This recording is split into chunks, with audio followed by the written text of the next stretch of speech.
إلا من يحبه. اللهم صل على سيدنا محمد النبي الأمي وآله وبارك وسلم. अल्हम्दुलिल्लाह, शेखुल हदीस हज़रत मौलाना अब्दुल हफ़ीज़ भुट्टो दामत बरक़ातुहुल आलिया जन जे जलसे दिस्तार जन में उलमा इकराम हदीस पाक जे आख़िरी सबक जो शरफ़ हासिल कयो, जंहिंसां तव्हां असां आम मुसलमाननि बि उन हदीस पाक जे दर्स जे ॿुधण जी सआदत हासिल कईसूं। इहे इज्तिमात ॿिनि निस्बतुनि जे करे रखिबा आहिनि। हिकु त जेके मदारिस जा मुआविनीन आहिनि, मुंतज़मीन आहिनि, ॿारनि जा वालिदैन आहिनि, उन्हनि खे हौसलो मिले त असांजो बचिड़ो हाफ़िज़ दीन थियो, आलिम दीन बणियो, या जेको असां रुपयो चंदो ॾियूं था उहो असांजो बेकार न आहे, उनजो फल समरो तव्हांजे साम्हूं तयारु थियो। ॿियो, इन निस्बत जे करे बुख़ारी जी तक़रीब जो इनेक़ाद कबो आहे त अल्लामा सुबकी रहमहुल्लाह जन फरमायो आहे त बुख़ारी शरीफ़ जे इख़्तिताम ते जेका दुआ घुरबी आहे उहा क़बूल थींदी आहे।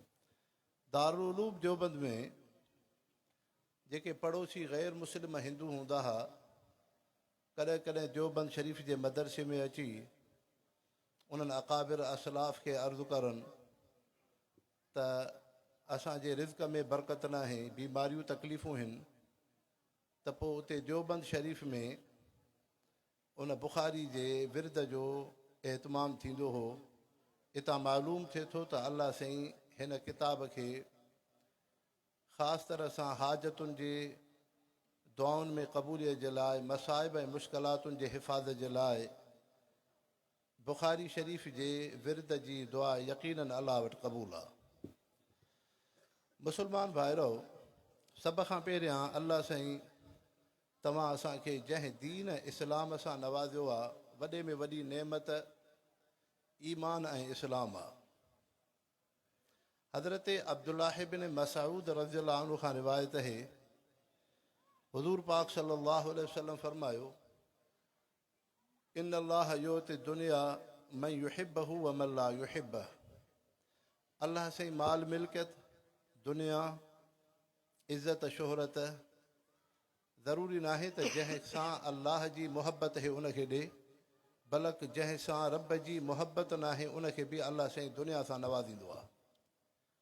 माल मिल्कियत ज़रूरी न आहे त रब साईं उनखे ॾे जंहिंसां रब जी मुहबत आहे, बल्कि जंहिंसां अल्लाह मुहबत न रखंदो आहे उनखे बि दुनिया माल मिल्कियत सां नवाज़ींदो आहे। अलबत्ता इन्नल्लाह ला युतिल इल्म इल्ला मन ला युति दीन इल्ला मन युहिब्बह। अल्लाह साईं दीन, इल्म, ईमान इहे उन इंसान खे ॾींदो आहे जंहिंसां रब साईं मुहबत रखंदो आहे। तंहिंजे करे अॼु जेके बचिड़ा आलिम थिया या जन खे अल्लाह साईं ईमान जी दौलत सां नवाज़ियो आहे, इल्म जी दौलत सां नवाज़ियो आहे, दीन जी नेमत सां नवाज़ियो आहे, अल्लाह साईं उन बहाने सां मुहबत थो रखे। दीन इस्लाम जो बुनियादु क़ुरान शरीफ़ ते, हदीस ते, इजमाए उम्मत ऐं क़ियास ऐं इज्तिहाद ते आहे। हिंदुस्तान में हिकिड़ो वकील हो जंहिंजो नालो हो चूमल दास। अॼु खां 40 साल पहिरियां वॾो ॾाहो वकील हो, होशियारु वकील हो, जंहिं अदालत में इहा रिपोर्ट दर्ज कराई त क़ुरान शरीफ़ नऊज़ बिल्ला मिनहा नफ़रतुनि वारो किताबु आहे, असांजे मुआशिरे माहौल खे ख़राबु थो करे। जो क़ुरान में आयत है त मुशरिकनि खे तव्हां मारियो, वक़ातिलुल मुशरिकीन। अहिड़े तरीक़े सां उन वकील इहा बि रिपोर्ट दर्ज कराई त हदीस पाक जेका आहे इन्हनि जे नबीअ जो फ़रमान उहो बि सही न आहे। उहो नबी पंहिंजे हदीस में चवे थो, मन इर्तिद अन दीन ही फ़क़्तुलूह, जेको दीन खां फिरी वञे उनजो सिर कलम कयो। तंहिंजे करे हिंदुस्तान में असां हिंदुनि जी दिलादारी थिए थी, इहो क़ुरान शरीफ़ न पढ़ण जी इजाज़त हुजे, न रखण जी न मुस्लमान पढ़नि, न असांजे हिंदुस्तान जी सरज़मीन ते हुजे। उन मुहम्मद मुस्तफ़ा जी हदीस पाक न असांजे हिंदुस्तान जे सरज़मीन ते हुजे, न कंहिं मुस्लमान खे पढ़ण जी इजाज़त ॾियूं। अदालत इन शइ में ताजुब में आई, अजीब मुक़दमो आहे। आख़िर हिकिड़े जज इहा फ़तवा ॾिनी त हिन हिंदुस्तान में छड़ो तव्हां हिंदू न आहियो, बल्कि 6000 मुस्लमान आया, उन्हनि अची हाणे 20 करोड़ मुस्लमाननि जी आबादी थी आहे। एॾा लखें करोड़े मुस्लमान, इहो त असांजे मुल्क जे अंदरि नओं मसइलो थी वेंदो। तंहिंजे करे इन शइ में असां हथ न विझंदासीं। बिलाख़िर उहो केस वरी ॿी अदालत में वियो। उते जेको हिंदू जज हो उहो वॾो ॾाहो होशियारु हो। उन हिंदूअ जज चयो त हीउ असांजो वाणियो वकील क़ुर शरीफ़ हदीस ते एतिराज़ थो करे, ऐं मुस्लमाननि वटि इन क़ुर हदीस जी वॾी अहमियत आहे। एतिरी अहमियत आहे जो उहे मुस्लमान चवंदा आहिनि त हे वही आहे। माना अकुल खां वधीक मुस्लमाननि वटि क़ुर ऐं मुहम्मद मुस्तफ़ा जी हदीस जी अहमियत आहे। पोइ जन मुस्लमाननि वटि अकुल खां वधीक क़ुर जी अहमियत आहे, हदीस जी अहमियत आहे, ऐं हे इल्हामे ख़ुदाबंदी शइ आहे। तंहिंजे करे इन सां असां हिंदुनि वाणियुनि खे कहिड़ी ताक़त आहे। बल्कि पुराणी तारीख़ में जेकॾहिं ॾिसिजे थो त जन क़ुर शरीफ़ खे ख़तमु करण जी कोशिशि कई हुई, त उन जे बावजूदि उन्हनि मदारिस उलमा दीन जा अॻुवान उन्हनि खे शहीद कयऊं, मिसमार कयऊं, क़ुर जे नुस्ख़नि खे ख़तमु कयऊं। लेकिन उन जे बावजूदि मुस्लमान हज़ारे लखे हिन। तंहिंजे करे इन्हनि मुस्लमाननि सां असां मुक़ाबिलो नथा करे सघूं। इन जे करे क़ुर ऐं हदीस खे कॾहिं बि रुकावट न विझंदासीं। पोइ हिंदुनि जे गीता जी जीअं इजाज़त आहे, तीअं हिंदुस्तान में मुस्लमाननि जे क़ुर हदीस जी बि इजाज़त हूंदी। त मुस्लमानो, हे क़ुर हदीस एॾी वॾी अज़ीम नेमत आहे जंहिंसां दीन जो बक़ाउ आहे, इल्म जो बक़ाउ आहे। तव्हांखे मौलाना अब्दुल हफ़ीज़ साहिब जन फरमायो, ॿुधायो त जेको अमल कजे थो बुनियादु 3 शयुनि ते आहे, ईमान, इख़लास, सुन्नत। बसि ज़रूरत इन शइ जी आहे। अल्लाह साईं हिन इदारे खे आबाद फरमाए। रब करीम हमेशह तव्हां असांखे इन दीन जी दौलत सां आबाद रखे। हिन वक़्त में फितननि जो हिकिड़ो दौरु आहे। ख़ासि तरह सां जेके दहरिया आहिनि, अक़ल परस्त इंसान, उहे न अलाह खे था मञनि, न क़ुर खे था मञनि, न रसूलुल्लाह खे था मञनि। हे पंहिंजे दीन जूं ॻाल्हियूं उन्हनि खे मज़ाक़, टोक, ठठोल सम्झंदा आहिनि। बल्कि अञा मां तव्हांखे वधीक अर्ज़ु कयां त असांजे सिंध में, जामशोरे में सिंध यूनिवर्सिटी आहे। उन यूनिवर्सिटी जे अंदरि हिकिड़ी औरत प्रोफेसर आहे जेका दहरे नज़रिए जी आहे। ऐं उन यूनिवर्सिटी जे अंदरि चाहे चांसलर यूनिवर्सिटी जो वॾो जेको हेड आहे मुस्लमान आहे, लेकिन को उते असां जहिड़ो आलिम दीन मौलवी साहिबु क़ुर हदीस दीन जी ॻाल्हि नथो करे सघे। बिलख़ुसूस हिन वक़्त में मुस्लमाननि जा नौजवान बचड़ा जेके यूनिवर्सिटियुनि में पढ़नि था, उहे अक्सर करे दहरिए ज़हन जा थियनि था। अक्सर करे दहरिए ज़हन जा थियनि था। तव्हां असां मुस्लमान इन ग़लतफ़हमी में न वञो त असांजा वॾा मदरसा आहिनि, वॾा असांजा जलसा थींदा आहिनि, असां वॾी दीन जी ख़िदमत था कयूं। तव्हां असांजो उथणो विहणु हिकिड़ो महदूद तबिके ताईं आहे। हे जेके बि तव्हां जमायती आहियो, हिन जलसे में वरी सुभाणे ॿी जाइ ते जलसो थींदो, मौलाना इसाक़ साहिब वटि, उते हूंदव। टी जाइ ते जेको जलसो थियो सागाई जमायती हूंदव। त उहो असांजो जेको नओं नसल आहे, जेको यूनिवर्सिटी में पढ़ियो, अॻिते हली उहो कंहिं याने मुलाज़मत में वेंदो, वॾे महकमे में वेंदो। उन जो जे ज़हन ख़राबु थियो, इहो त 100 माण्हुनि जो ज़हन उहो जेको आहे त अञा वधीक इस्लाम खां दूरि कंदो। तंहिंजे करे ज़रूरत इन शइ जी आहे त क़ुर ऐं इल्म ऐं हदीस सां, ईमान सां निस्बत रखिजे। तंहिंजे करे अकुल जो दाइरो हिकिड़ो महदूद आहे। इन अकुल खां वधीक क़ुर शरीफ़ मुहम्मद मुस्तफ़ा जो फ़रमान आहे। बल्कि एतिरे क़दुरु हिंदुस्तान जे हिकिड़े दरवेश हिकिड़ो शेर चयो आहे, क्यों खुदाए ज़ात की हस्ती में इतना इबहाम है, हस्त में शुबह नहीं चीज़ त नामालूम है। चए थो दुनिया जा अक़ल परस्त हो, दुनिया जा दहरियो, दुनिया जा मुल्हिदो, छो तव्हांखे अलाह जी ज़ात में एतिरो इश्काल आहे जो रब साईं खे असां नथा ॾिसूं त असां न मञूं? हस्त में शुबह नहीं, अल्लाह जी ज़ात आहे। चीज़ त नामालूम है, रब साईं कीअं है, मुहांडरा कीअं आहिनि, शक्ल शबाहत कीअं है, इहा ख़बर कंहिं इंसान खे न आहे।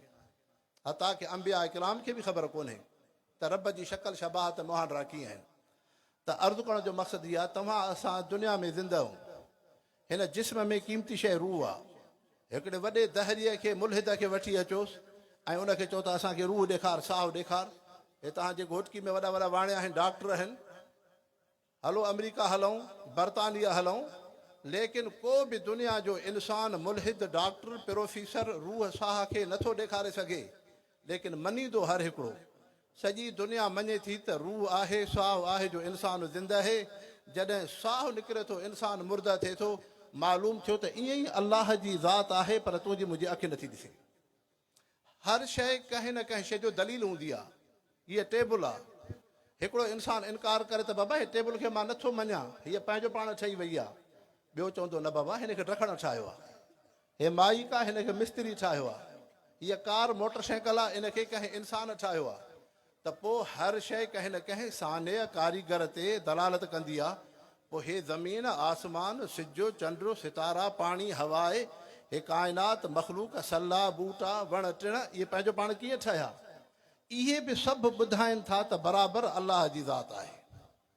तंहिंजे करे उन रब सां ताल्लुक़, ईमान वॾे में वॾी नेमत आहे। अलाह करीम मदारिस दीन खे आबाद फरमाए। रब करीम तव्हां असांखे फितरनि खां महफ़ूज़ फरमाए।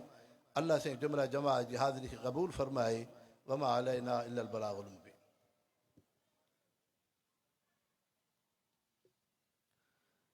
माशाअल्लाह, जज़ाकल्लाह।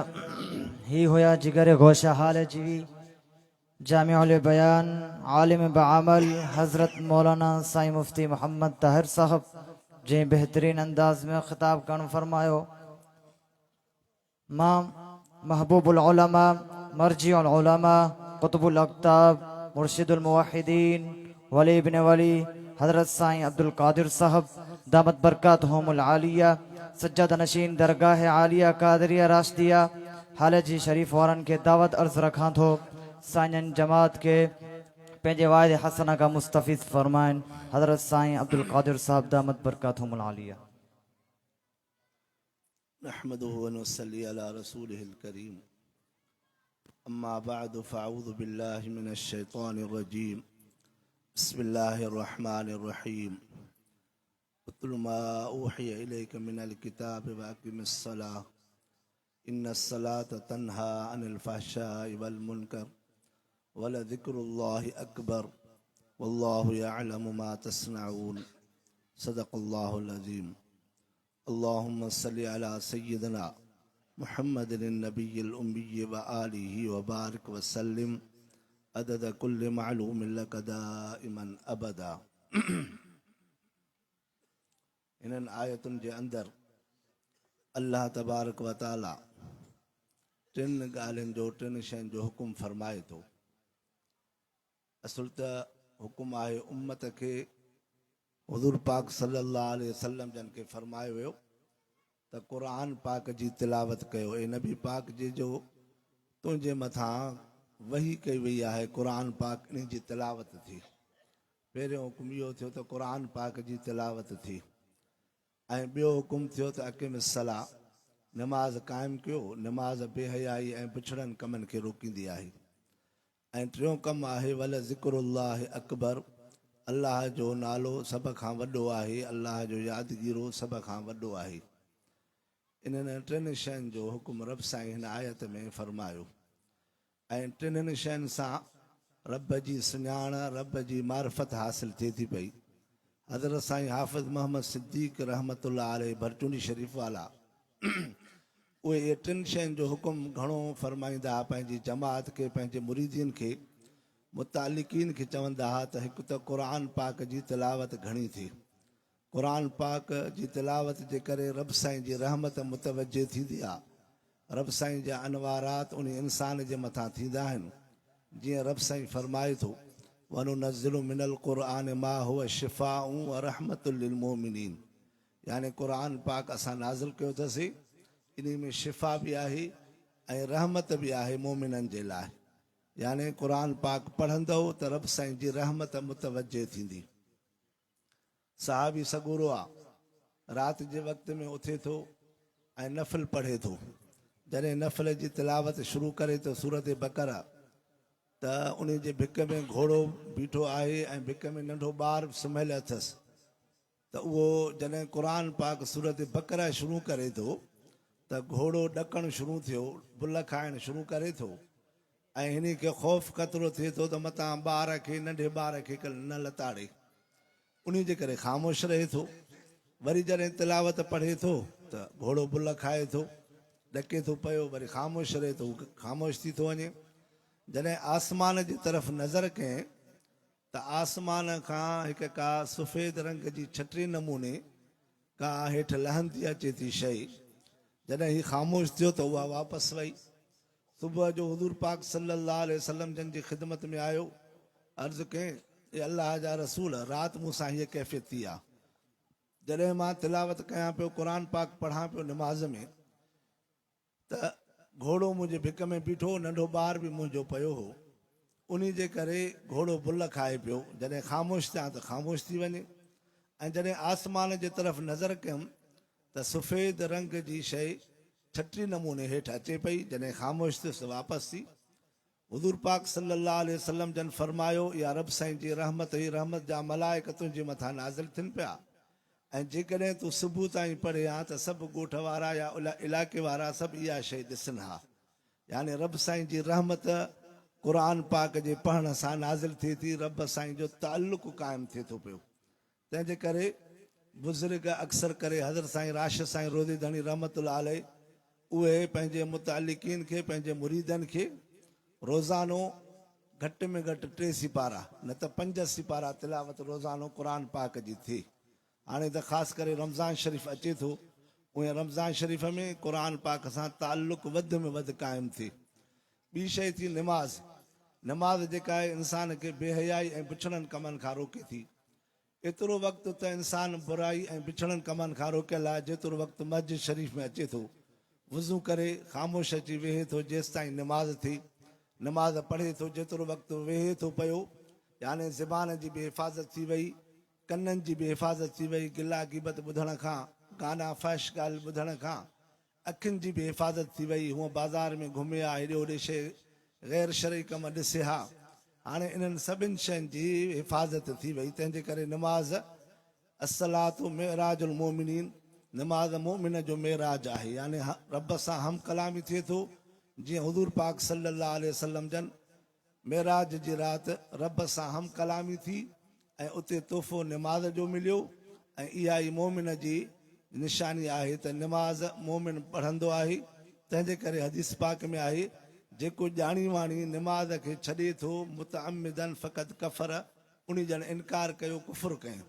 मोमिन ऐं काफ़र में फ़र्क़ु करण वारी बि शइ निमाज़ आहे। ऐं निमाज़ सभिनि जे लाइ हिकु आहे। हुज़ूर पाक सल्लल्लाहु अलैहि वसल्लम जन इहा ई निमाज़ पढ़ी, सहाबा इकराम इहा ई पढ़ी, ताबाइन तब ताबाइन जेके बि बुज़ुर्ग मशाइख़ आया, बादशाह हुजे, वज़ीर हुजे, आम माण्हू हुजे, सभिनी जे लाइ निमाज़ साॻी आहे। जीअं 2 रकातूं सुबुह जो फ़र्ज़ु आहे, बादशाह जे लाइ बि इहा ई 2 रकातूं फ़र्ज़ु आहिनि। जेकॾहिं 4 रकातूं ज़ुहर आहे त 4 रकातूं बादशाह जे लाइ बि इहे ई 4 आहिनि। असर 4 रकात आहे, उन बादशाह जे लाइ बि इहा साॻी आहे, ग़रीब जे लाइ बि साॻी आहे। मग़रिब 3 रकातां फ़र्ज़ु आहे, अमीर हुजे, बादशाह हुजे, पैसे वारो हुजे, उन जे लाइ बि साॻी शइ आहे। ग़रीब ऐं जेको मज़दूर आहे, रोज़ कमाए थो, उन जे लाइ बि साॻी शइ आहे। यानी निमाज़ सभिनि जे लाइ, मोमिननि जे लाइ हिकु जहिड़ी शइ थी। अमीर हुजे, ग़रीब हुजे, सहाबी आहे, ताबई आहे, तब ताबई आहे, बुज़ुर्ग आहे, गौस आहे, कुतुब आहे, सभिनी जे लाइ निमाज़ में बराबरी आहे। तंहिंजे करे हर जॻह ते निमाज़ जे पढ़ण जो हुकुम थी वियो। ऐं निमाज़ जेका आहे, अक़िम सलात तरफ़ नहार व ज़ुल्फ़ मिनल लैल इन्नल हसनात युज़हिबन सय्यात। यानी निमाज़ खे तव्हां क़ाइमु कयो ॿई तरफ़ ॾींहं जा, सुबुह जो बि शाम जो। यानी सुबुह जी निमाज़ वरी सिजु लड़े थो त ज़ुहर ऐं मग़रिब, असर ऐं मग़रिब, या इशा जी निमाज़ राति जो ऐं तहजुद जी निमाज़ बि राति जो, छो त इहा बुराइनि खे नेकियूं जेके आहिनि उहे बुराइनि खे ख़तमु कंदियूं आहिनि। जॾहिं नेकियूं थींदियूं त बुरायूं ख़तमु थींदियूं। जीअं हदीस पाक में अचे थो, इंसान जेको वुज़ू करे थो निमाज़ जे लाइ त सगीरा गुनाह उन में माफ़ थी था वञनि। वात सां गुरड़ी कयं, ज़बान सां कंहिंखे घटि वधि ॻाल्हायूं, अखियुनि सां, कननि सां, या मुंहुं धोतई, हथ पेर धोतई, इशारो कयं, पेरनि ॾे सुरी वियो, इहा सगीरा गुनाह निमाज़ पढ़ण सां इहे माफ़ थी था वञनि। इन जे करे निमाज़ वॾी शइ थी वई, यानी नेकी जे कमु करण सां गुनाह मिटिजी था वञनि। ऐं टी शइ थी, रब साईं फरमायो वल ज़िक्रुल्लाह अकबर, अलाह जो यादगिरो सभिनि खां वॾो आहे। रब साईं फरमाए थो त इंसान जो ताल्लुक़ मूंसां हुजे, मूंखे यादि करे मां उन खे पंहिंजी इबादत जे लाइ पैदा कयो आहे। वमा ख़लक़तुल जिन्न वल इंस इल्ला लियअबुदून। इंसान दुनिया में आयो, शैतान उन खे पंहिंजे तरफ़ छिके थो पियो, उन चए थो त नफ़्स ऐं शैतान जे कढ लॻ, अॼु ही कमु कर, अॼु ही कमु कर, यानी दुनिया जे धंधे कारोबार में उन खे मसरूफ़ रखे थो पियो। इहो दुनिया जो धंधो कारोबार इन खे अॻिते कमु न ईंदो, क़बर में कमु न ईंदो। डॉक्टर आहे उते डॉक्टरी कमु न ईंदी, इंजीनियर आहे त उते इंजीनियर कमु न ईंदो, जेकॾहिं कुड़मी माण्हू आहे त उते कुड़म करे थो पियो, पर उते अॻिते कमु न ईंदी। अॻिते कमु ईंदो रब जो नालो, रब सां ताल्लुक़ हूंदो त अॻिते क़बर बि सुहिणी थींदी। उन जे करे रब साईं बि जाते फरमाए थो वज़कुरुल्लाह कसीरन लअल्लकुम तुफ़्लिहून, ज़िक्र घणो कयो तव्हां कामयाबी हासिल कयो। ॿी जाते रब साईं फरमाए थो वज़कुरुल्लाह क़ियामन व क़ुऊदन व अला जुनूबिहिम, यानी ज़िक्र अलाह जो कयो, वेठा हो, बीठा हो, सुम्हिया पिया हो, जहिड़ी बि हालत में हो, ज़िक्र घणो कयो। ॿी जाते रब साईं फरमायो या अय्युहल्लज़ीना आमनू ज़िक्रुल्लाह ज़िक्रन कसीरा, ऐं ईमान वारो ज़िक्र घणो कयो। हाणे ज़िक्र घणो उन में उलमा इकराम लिखियो आहे त हर शइ जेके बि इबादतूं आहिनि रब साईं उन्हनि जे लाइ वक़्तु मुक़ररु कया आहिनि, जॻह मुक़ररु कई आहे। नमाज़ आहे, सुबुह जी नमाज़, ज़ोहर जी नमाज़, असर, मग़रिब, इशा, उन्हनि जे लाइ रब साईं वक़्तु मुक़ररु कया आहिनि। ऐं उन खां अलावा रमज़ान शरीफ़ जा रोज़ा आहिनि, रमज़ान जे लाइ रमज़ान शरीफ़ हुजे रोज़ो, उन जे लाइ वक़्तु मुक़ररु थियो। सुबुह खां वठी मग़रिब ताईं इहो वक़्तु मुक़ररु थियो। ऐं अहिड़े नमूने सां हज आहे, हज जे लाइ बि रब साईं वक़्तु मुक़ररु कयो। इन इबादतुनि जे लाइ जॻह मुक़ररु थी, अरफ़ात हुजे, मिना हुजे, मुज़ल्फ़ो हुजे, काबतुल्लाह हुजे, जॻह बि मुक़ररु थी, तारीख़ मुक़ररु थियूं। ऐं उन खां अलावा ज़कात फ़र्ज़ु आहे, ज़कात बि साल फिरी अचे तॾहिं बि उनजो वक़्तु मुक़ररु थियो, मुदो पूरो थिए, साल पूरो अचे त पोइ ज़कात फ़र्ज़ु थींदी।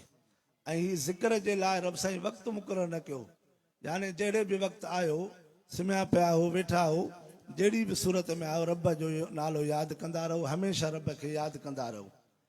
हिकिड़ो बादशाह हुयो, उन बादशाह खे चइनि शयुनि सां मुहबत हुई ॾाढी, त हिकु त सुठा ताम हुजनि, ताक़तवर ताम खावां, सिहत हमेशह सुठी रही। ॿिए नंबर ते मुंहिंजी महफ़िल में हसीन जमील औरतूं हुजनि।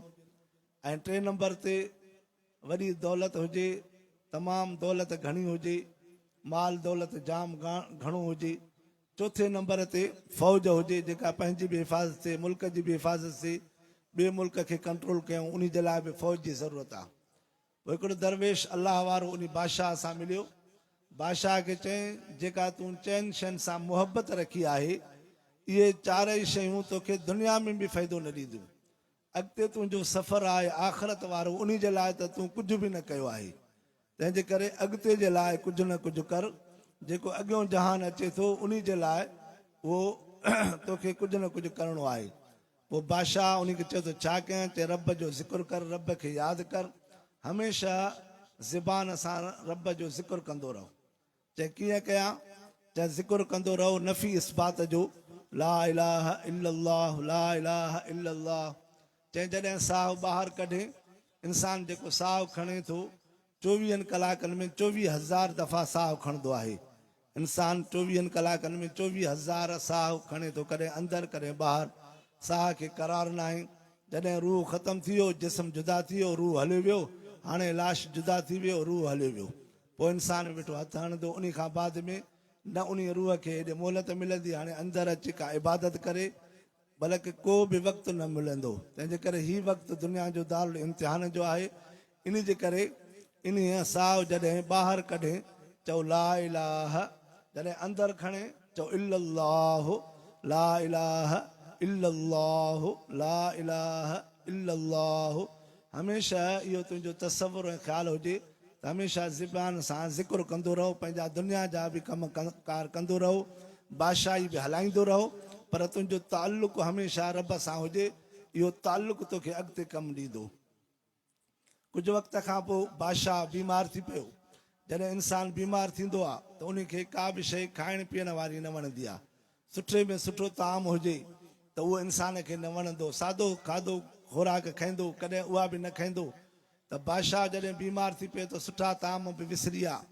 वरी उन बीमारी जे करे औरतुनि सां जेका महफ़िल हुई उहे बि ख़तमु थियूं। औरतुनि ॾिठो त बादशाह असां ॾे रुग़बत नथो करे, असां सां वेहे नथो, कचहरी नथो करे, तंहिंजे करे उहे औरतूं बि हली वियूं, ताम बि हलिया विया। ऐं उन खां बाद वरी उनजी माल दौलत बची। हाणे पंहिंजे मिटनि माइटनि खे, ख़ानदान वारनि खे चए बाबा दुनिया इहा पघार इन्हनि फ़ौजनि खे ॾियो त इहे मुंहिंजी बि हिफ़ाज़त करनि, मुल्क जी बि हिफ़ाज़त करनि, तंहिंजे करे इहा दौलत उन्हनि खे ॾियो त फ़ौज बीहे। जॾहिं ख़ानदान वारनि ॾिठो त फ़ौज उन्हनि खे ॾींदासीं, फ़ौज खे पैसा ॾींदासीं त ख़ज़ानो ख़ाली थी वेंदो, असांजे लाइ त का बि शइ न बचंदी। तंहिंजे करे ख़ज़ाने ते पंहिंजे ख़ानदान वारनि मिटनि माइटनि कब्ज़ो कयो, फ़ौज खे छॾे ॾिनो। पोइ बादशाह खे उन वक़्तु सम्झ में आई त बिल्कुलु दरवेश उन अलाह वारे सच चयो त चारई शयूं जिन सां तूं दुनिया में मुहबत करे थो, इहे चारई शयूं तोखे दुनिया में छॾी वेंदियूं। हाणे बिस्तरे ते पियो आहे, चारई शयूं छॾी वियूं। ताम, सुठा ताम, ताक़तवर ताम, उहे बि छॾिजी विया। औरतुनि वारी रग़बत बि ख़तमु थी वई, दुनिया दौलत उहा बि मिट माइट खणी विया, फ़ौज बि हली वई। हाणे अकेलो बिस्तरे ते पियो आहे। पोइ तॾहिं रब खे यादि कयईं त रब साईं उहो हमेशह रहण वारो आहे, बाक़ी रहण वारो आहे, उन जे करे हमेशह उनजो ज़िक्र कजे। ऐं शैतान उन इंसान खे उन रब खां गाफ़िल करण जे लाइ हमेशह बीठो आहे। इस्तहवज़ अलैहिम शैतान फांसाहुम ज़िक्रुल्लाह। शैतान इंसान खे माना दुनिया जी शयुनि सां मुहबत रखण जे लाइ, अलाह जे यादगिरी खे विसारण जे लाइ उहो हमेशह 24 कलाक लॻियो पियो आहे। तंहिंजे करे हीअ दुनिया जो जान थोरो आहे, आरज़ी आहे। अॼु आहियूं, सुभाणे न हूंदासीं। इन खे इंसान गनीमत सम्झे ऐं गनीमत ईअं सम्झिजे त असांखे अलाह ताला दुनिया में पैदा कयो आहे, ज़रूरु उन में को मक़सदु आहे। मक़सदु इहो आहे त रब साईं चवे थो त मुंहिंजी इबादत कयो ऐं मुंहिंजे दर ते झुको ऐं सभु शइ मूंखां ई घुरो। कुझु हाजत रवा, मुश्किल कुशा, सभु शइ मां ई आहियां, नफ़े नुक़सान जो मालिक मां ई आहियां। त पोइ इंसान जो छुटकारो थींदो, अॻिते क़बर बि सुहिणी थींदी ऐं उन खां बाद में हिसाब किताब बि आसान थींदो, पुलसरात वारा मसइला बि आसान थींदा।